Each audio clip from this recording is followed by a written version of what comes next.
There is nothing more painful than watching a masterpiece commit suicide. We've all seen potential squandered in movies, in games, maybe even in ourselves. But none of that matters compared to the absolute tragedy. Fire Force takes place in a world where people can just suddenly combust into these fire beings called Infernals. To help counteract this, there are firefighters who typically have some kind of power over fire, who use this to literally fight fire with fire. This premise is anchored by the protagonist, Shinra. The story is centered around finding out the mysteries of this world. Why do people suddenly turn into Infernals? Why do some people have these weird fire powers? How is this world adapted to all of this? This, in tandem with awesome fight animation and a banger OP, sets up a great runway for this show to go down, only for them to suddenly turn right and shit on our hopes and dreams. Literally, in my case, I'm writing this as I'm shitting on a toilet. How does this have anything to do with what we're talking about? Simple, really. I'm trying to shit away the shit they shat on me. Victory! So some of you who like the show might be wondering what's so wrong with it that I think that it's the biggest waste of potential that I've ever seen. And those of you who have thought the show is hot garbage might be wondering what potential even is there. And of course, those of you in the middle just wondering what's going on. Don't worry, Daddy never forgets his little kitten. There are a couple of reasons for the squandered potential. By far the biggest reason is the first season's pacing, especially the first half, as not only does this make the first season of the show significantly worse, it also ends up showcasing problems that will continue to plague the show. Now those of you who, for whatever reason, have decided to watch this video despite not having watched Fire Force, if so, thank you very, very much, you might assume that the problem is that the pacing is too slow, which, to be fair, is something that people complain about with a lot of shows. But this is not one of those times. The pacing here is actually too fast. Faster than a father leaving to go get some milk fast. Whereas I am pacing this video too slow, so I will hurry along and show you how ridiculously fast the show is. Most episodes of the show start by saying what most people are scared of, and quickly exposit what this world is about. Nothing wrong here, it's an effective and quick way of getting information introduced and having the audience better understand what's going on. The first episode then goes on to show the MC and the main cast in action using their powers, with there being flashback to the MC, that being Shinra, his past. Episode 2 then shows an example of human combustion's effect on those who cared about the person combusting, while also developing characters, giving an overarching goal for the series, and then also giving emotional stakes for when someone combusts. Episode 3 then goes on to show more of the main cast and has them spar against each other, showing more of their moves, whilst explaining a bit of the power system in the world. So far, a solid first 3 episodes. If the first 3 episodes is you going on for a nice stroll, the next 3 is you suddenly being in a military plane going Mach 3, as the next 3 episodes completes an arc that could've and should've gone on for 12 to 13 episodes. But overly critical.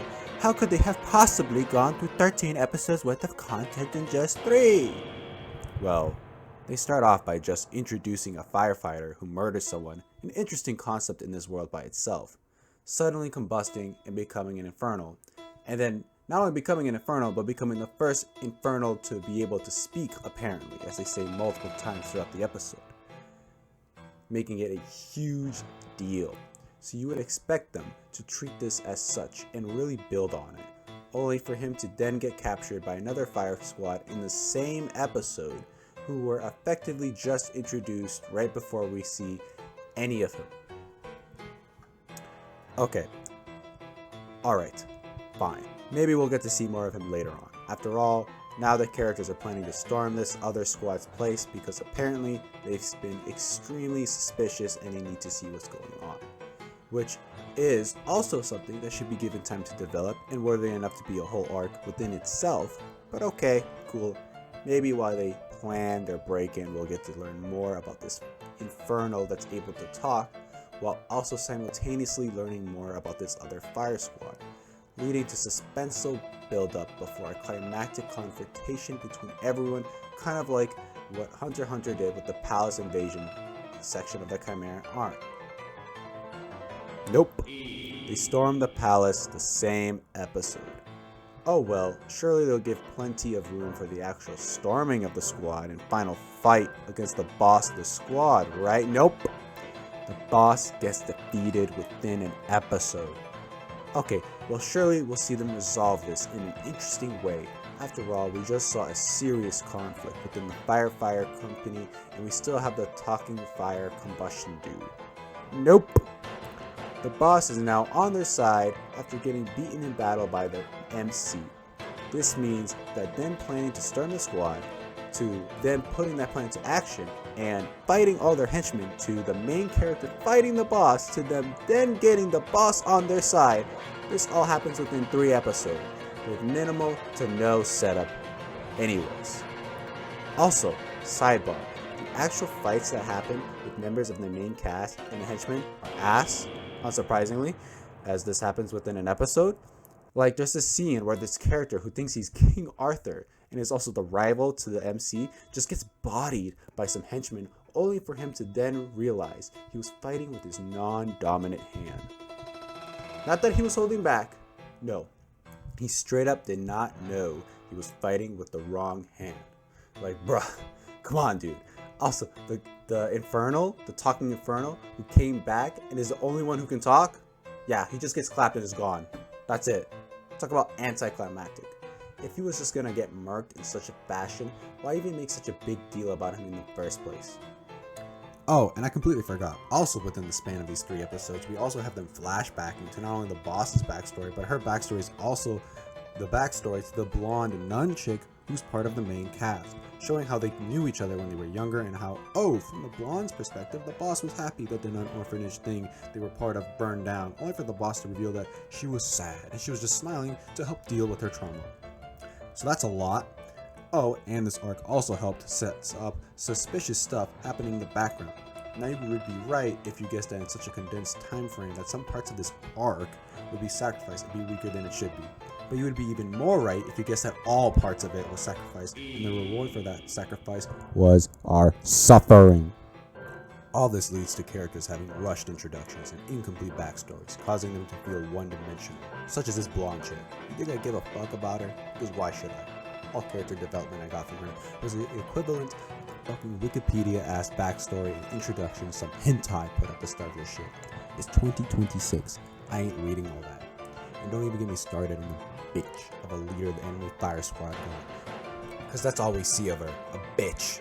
She abuses her underlings, does unethical research, and constantly talks down to you about everything. But oh, when she was a kid, she was a good person. Wow, amazing. You know what? You're right. You know what? You're right. Adolf Hitler, you literally caused World War II, but you're a Scientist good little boy, so you deserve a spot right next to God in heaven. Matter of fact, get Diddy out of prison. When you were a child, you know, I'm not gonna read that, okay? But you get the point. By the way, her being a good kid is an overstatement. She just shows off her fire powers, and I guess she's nice to the blonde. That's nice. That's. I mean, that's okay, I guess. Like that's all we really get to see of her. And then she just switches sides because the MC landed one punch. I'm not even exaggerating. He deadass lands one punch, says a few lines about how he's a hero, and now she has a crush on him, and she's on the MC side. And what's worse is seeing people online saying he used talk no jutsu. Yeah, he sure did, except without the jutsu, without the talk. It's just no, because this makes no fucking sense. Also because he just gave her the old 1950s treatment. A woman acting up, just whack her across the face and that'll fix everything. And the ending because of this, man, in an effort to have a satisfying, wholesome ending, the show got Logic bent the fuck over. This is Logic, and this is Fire Force. Alright, gotta calm down now. We ain't even through a quarter of the show. Besides, it's not like this will end up biting the show in the ass later on. This arc is followed up by a bit of a tweener episode, where it's not really part of the arc before, it's not really part of the arc right after, but it's also not really a standalone episode really, as it's sort of dealing with the epilogue of the previous arc while also sort of setting up the arc directly after it. It's an in-between, a tweener. I want that trademark, by the way. Nah, I'm just kidding. But anyways, these types of episodes can be useful to do exactly what I said, deal with the aftermath of the previous arc and set up the next arc while making sure there's a nice flow between the two. If done well, they are practically not noticeable at all or even really there.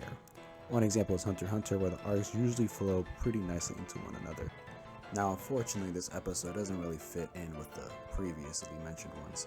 It's certainly a tweener, just one stuck with a gosh darn horrible job, as it's not really possible to have a satisfying epilogue to the previous arc due to how rushed it was, leading to the explanation as to why everything's fine, not making any real sense. But that's to be expected. On the flip side, this episode leads into the next arc by helping us introduce to another squad of firefighters. We do this by showing them start off with the main cast, but because we haven't really spent enough time developing the main cast, this episode doesn't actually develop the new fire squad by any significant margin, as we just get to see their power set and their personality quirks. But we never get to know about the characters on a deeper level to any real extent. But whatever. Maybe the rest of this arc will be better. That's what I thought when I first watched this episode. And like a bad episode of The Fairly Odd Parents, I was quickly proven wrong. As in the following episode, when they are finished with introducing a new squadron, a mystery is set up and we have to suspect characters we just met, which could be suspenseful if it wasn't solved within the same episode. I shit you not! The MC and his autistic rival, who thinks he's King Arthur, just happens to see someone get forcibly combusted in the same scene that the MC states that they will have to covertly investigate this new squad.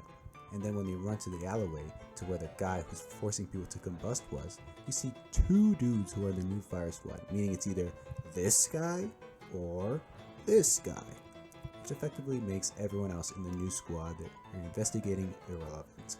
Now, if you could argue that this is a red herring. See, that's what I thought initially. And there would be a cool reason that it isn't these guys that hits me like an isekai truck. Nope. The same fucking episode, the show gives up on the big reveal and shows who the villain is. As in the next scene, one of the two dudes just reveals that he knows the main cast are investigating the combustion dude, and he's doing the same. Ooh, maybe this is the red herring and this is the author's attempt to throw us off. Nope. Nope. Only 5 minutes later, there's a scene where the other dude reveals he's the guy combusting people. And it's treated like this big reveal, a sudden plot twist, an absolute betrayal when they reveal it's this dude. Which, I mean, it's hard to really care about the actual betrayal itself when we just met these guys and haven't grown attached to them at all, let alone when we know who the culprit is. The mystery is like a Where's Waldo book, except the page is just Waldo. And the episode ends with the fan service girl getting her shit rocked. Not like that, by the twist villain, and the MC comes in to save the day with it, then cutting to a long, well-animated clip of the girl crying.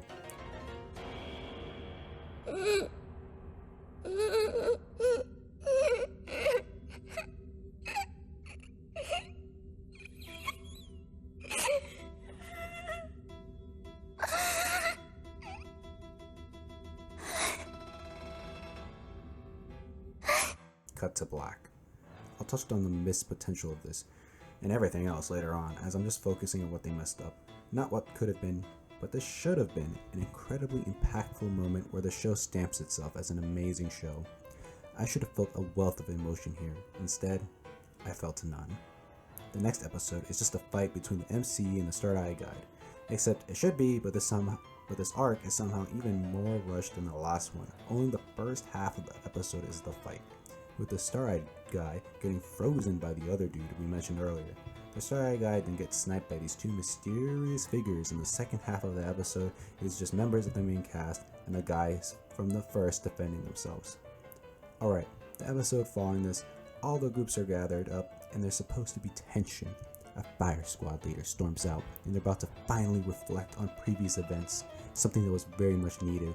The bitch joining Silence has some real relevance again, and they're talking about stuff the Star-Eye Guide revealed.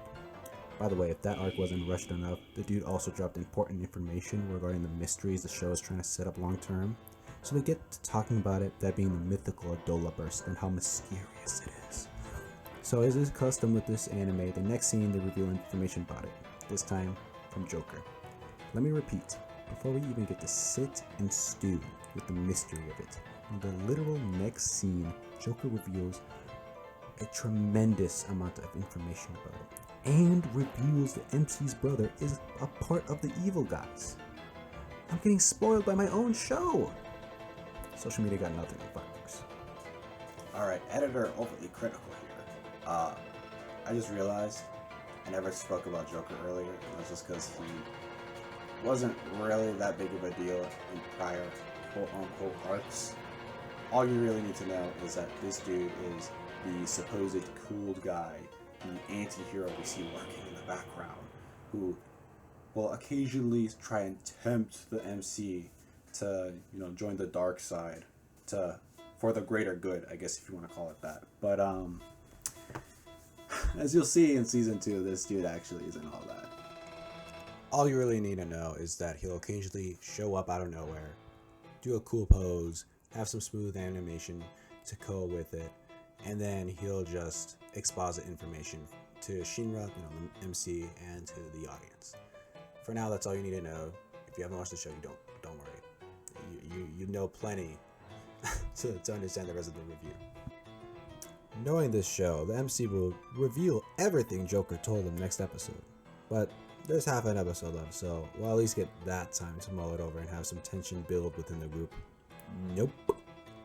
MC tells the squad about it in the same episode. We only get one scene of them doing research and the MC acting off. Acting off, mind you, in the scene. They're doing paperwork and everyone is silent. With the exception of a bit of banter the MC does with the King Arthur dude, which he normally does anyways, essentially nothing is done to convey the MC acting off.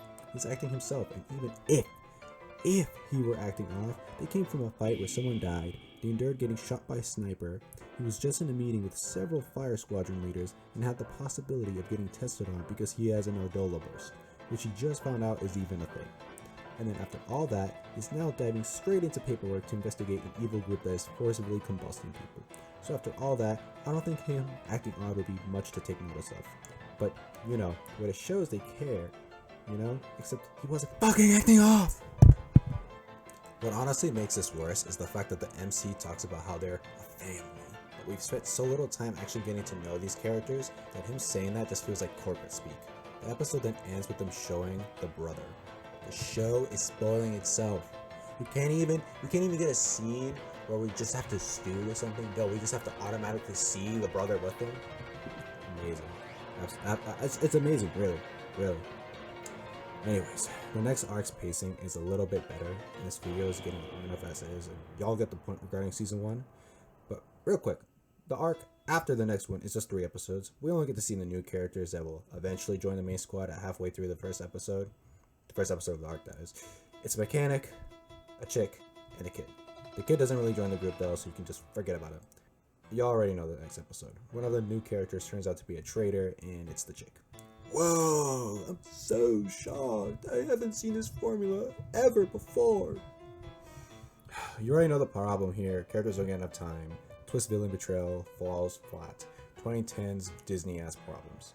Then the MC's brother shows up. He's OP as expected, whatever. One good thing about this arc is it's clear this is around the time the author seems to start to have a grasp on what to do with the King Arthur character. I mean, look at this dude. Bro's power level is based off how delusional he is in the situation. So the mechanic just straps a donkey's head to the King Arthur dude's crotch, and Arthur starts acting like he just got a huge power up because he has a steed now! Funny shit. It's honestly funnier if you just watch it yourself. I can't do it justice. Unfortunately, well, the rest of the season. Anyways, there's a moment in the last episode in the arc where the chick reaches out her hand to the main squad as they make their escape. They reach back, only for her to then take her hand away. And you already know she's joining their team before the season ends. Fast forward to the season ending arc, we see the MC fighting his brother, and the fight's cool and all, but they're already doing shit like manipulating time. And we're still in season 1, like damn dude. And whoa, chick joins their team. I'm so surprised. Whatever. You'll get the point. Season 1's pacing just killed so much of the show. Season 1 honestly should have been at least like 2 seasons. Anyways, on to the next season. Due to how long this video already is, we're gonna quickly go through season 2. So, around the midway point through season 2, about episode 14 or so, is when we see this facility and it's revealed that Shinra, the main character, was actually a test subject, and this is the first time this is brought up, despite the fact that we've seen his backstory multiple times. Yet, out of nowhere, when this facility is brought up, literally like the next scene, he's suddenly like, oh yes, I'll never forget the cold, hard floors of the facility, when it was never brought up. So anyways, a huge part of this arc is showcasing how terrible this facility is through the lens of this child. Now in season 1, we actually saw this child, and this was back when the Star Guy was forcing people to turn into infernals, and he actually tested this on the kid, and it turned out this kid was some kind of chosen one. So anyways, following that arc, this kid was then put into this facility and was essentially tested on and abused. While this is an interesting plot point, this is unfortunately underdeveloped, as the Star Guy was also extremely underdeveloped in season 1. And so to help deal with this, the show then adds the backstory that this kid has mommy issues, but then this also ends up being extremely underdeveloped. So anyways, the show also then shows a guy known for serially beating on children. Now of course, this also includes the child I was just talking about, the one who can't handle the expectations that was given to him by his parents. So this kid then develops Stockholm Syndrome and actually likes the guy who beats on all the kids, him included. This is then treated as a good thing because a child can't handle other people's expectations, and this child beater wanting this kid to not get better or do anything is such a low bar that it makes the kid happy. I.e., moral of the story, beat your kids and remind them they'll always be below you so they love you? There isn't even a shred of innocence in this dude, as he's not holding back even when the scientists have gotten enough data. The same scientists that don't care for the lives of the kids they're experimenting on. Yes, this is the guy that should be the Star Kid's guardian. Now for those of you who think I'm exaggerating or just don't believe me, look at the clip for yourself. Tell me, is it okay for me to be weak? Yeah. I'd like you to be weak enough for me to pick on. Kurno stopped him. 99% of people out there would take one look at this and say it's a weird relationship. But for those of us in the minority, this is the best thing that can happen. Seems to me that we found the sixth pillar's protector. If you think that I'm exaggerating or I'm not being fair, there is something wrong with you. Go get help. And I just love how that child experimentation ring is still allowed to run because it's good now. And they're not even stopping the extreme experiments. But you know what? It's fine. Because at least he's happy, right? Much like the earlier thing, I'm just gonna show you the scene. Just look at it for yourself. You should know this isn't a silly game. I didn't come all the way down here to mess around. But you said it was a game. You and I are playing a death match. The lone wolf that was driven from the pack has been sharpening his fangs to one day rip off the head of the hated alpha. Okay. Also, there's a scene where Joker just gets raped.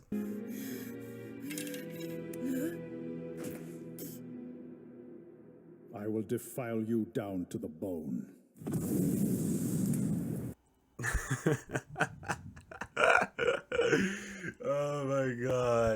Oh my gosh, bro. It's too bad I don't have anything that fits this.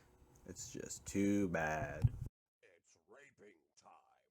Shut up and sleep with me, come on, why don't you sleep with me? Shut up and sleep with me, come on, and sleep with me. Shut up and sleep with me, come on, why don't you sleep with me? Shut up and sleep with me, come on, and sleep with me. Shut up and sleep with me, come on, why don't you sleep with me? Shut up and sleep with me, come on, and sleep with me. Shut up and sleep with me, come on, why don't you sleep with me? Shut up and sleep with me, come on, and sleep with me. Shut up and sleep with me, come on, why don't you sleep with me? Shut up and sleep with me, come on, and sleep with me.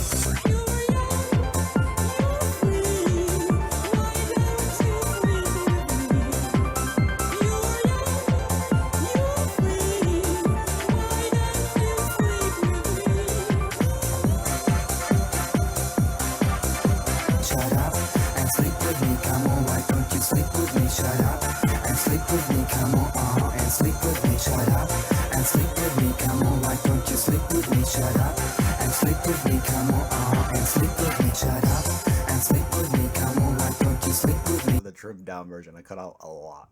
If you want to see the actual video, just click the link in the description. So that's fun. The whole scene is almost like a parody. This one evil guy just shows up and fucking hates on him for no real reason until he escapes. Then reverse flashes his life instead of just killing him. Why go through all the trouble? Oh, and I almost completely forgot. Dude, there is the craziest bitch you've ever seen. If you think you've dated a crazy bitch, you've never seen the crazy bitches in Fire Force. Like, there's this pink-haired chick that's introduced at the start of the season. Bro, she genuinely wants to die. Like, she wants to feel the pain of that. Like, she wants to just get eviscerated. And I'm not talking about the bedroom. I'm talking about, like, just straight up marked. On to season 3. So, season 3 could have had a legendary ending. I love the sort of fourth wall breaking meta live action connection that I've seen happen a few times in anime, which is what happens here.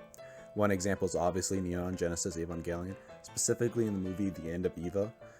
But this sort of ending isn't exactly set up for this.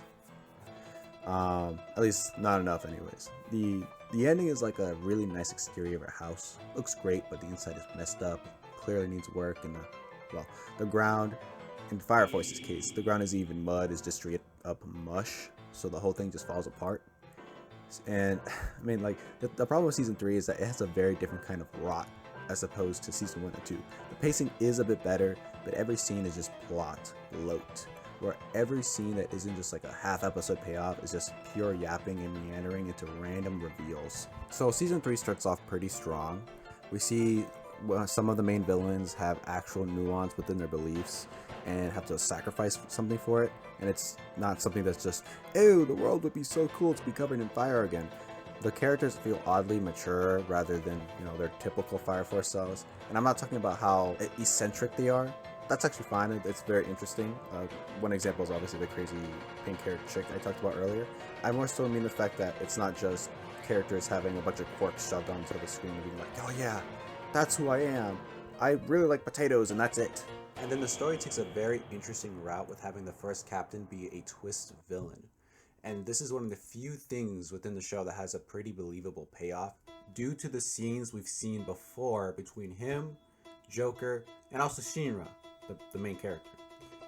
And this is honestly the best episode in the show, simply due to that fact. Actually having setup provided so much value and grandeur to the moment. Unfortunately, it all just goes downhill from here, as Shinra just sees the first captain as a father figure, but we've barely seen them together, and as previously established, the times we have seen them together, it's always within this sort of, is he a potential villain? What is he hiding? And it's always come off as if Captain Obi was his father figure. This whole segment just feels like a waste of time, the Shinra being like, how could you? And the captain being like, I'm old. It really just felt like, oh, it feels so bad for me when I die.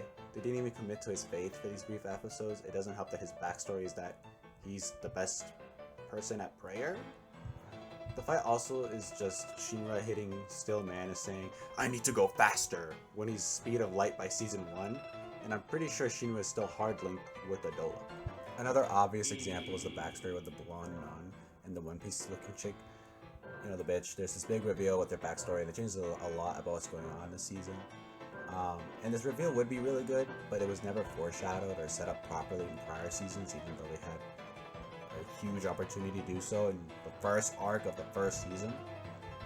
The big reveal is also found out in less than half an episode, but that's Fire Force for you. There's an episode of what initially seems like ill-placed goofy time with Arthur, which is nice, it's fun, comedic, furthers the bond the characters have with each other and the audience, but as aforementioned, it's just not well placed, as there's a lot of important stuff that is happening this season. But no, it then turns out that Arthur has to go on a random side quest, gets confused, sees dumb as rocks, and then just randomly, coincidentally, finds his parents, who then just casually drop one of the most important pieces of lore in the whole show. The mystery that's been the core question of the entire show The dad just knows what human combustion is. It's when a doppelganger tries to take you over from another world or something. And this is because the dad is insane, I guess. Like, this is just such an unsatisfying way of solving the most important mystery in the entire show. Like, imagine if Aaron's dad suddenly popped out from a tunnel or something in the middle of season 1 and it was like, hey, you want to know the secrets to the Titans? I can tell you right now. Like, that would be so unsatisfying. We wouldn't have the build up and the grandeur and all the awesome moments from season 3. Now, to be fair, I actually do like the bit with Arthur's parents. They're very funny, very endearing, very entertaining to watch. As they remind me of the autistic couple from Baccano. They're amazing. But this whole reveal just muddies it. Also, they abandoned their son, and this was justified because Arthur doesn't give a shit, and the parents really did find the secrets of the world. Whatever. At least we get to see Arthur play with his siblings, or get another obnoxious lie for this stupid section.